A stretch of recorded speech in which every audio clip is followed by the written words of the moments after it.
So there's a lot of people that call in initially, and we do what we screen them, right? We try to figure out what the diagnosis is, when they were diagnosed, are they calling for themselves, are they calling for a loved one? And when you primarily call in, most of the people that we speak to are very concerned because they've been exposed to asbestos. Some recently, some 30, 40, 50 years ago. And essentially, they are being diagnosed with lung cancer or mesothelioma after this exposure.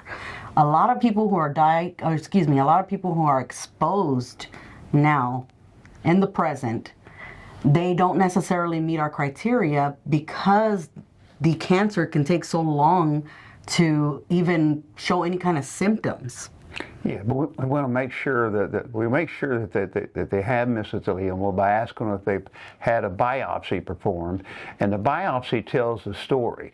So if they tell us they've had a biopsy confirming mesothelioma, that's the first, or lung cancer, that's the first step that the beginning to where we can start getting them compensated. Then we go through the checks and the questions, some of the questions that you begin to ask or what. Normally, like I said, how long have you been diagnosed? I ask what type of work they did for a living.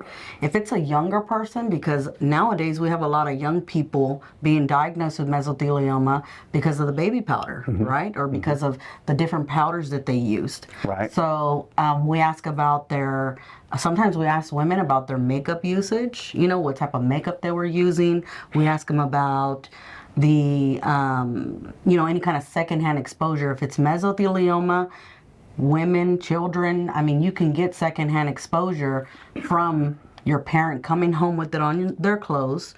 You're washing their clothes, you're hugging them. Sure.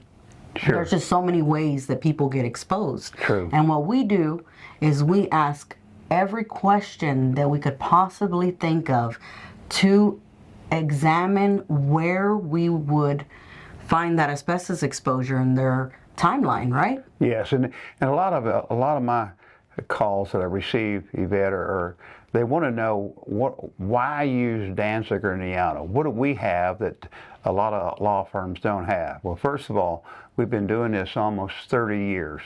We've represented clients in every state, including Puerto Rico, Guam, and Canada.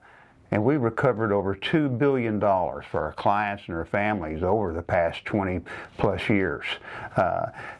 Our company goal, and my goal as a personal representative of the family is to obtain the greatest amount of compensation possible for our family, for their families, and also to make sure that we're doing everything we can to uncover the exposure that caused this mesothelioma, where they worked, when they worked, what they did, when they did it.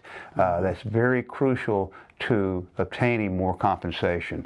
We have the best product investigators in the business, and that is one of the reasons why we can attain greater compensation, maximum compensation for than other firms. Yeah, absolutely.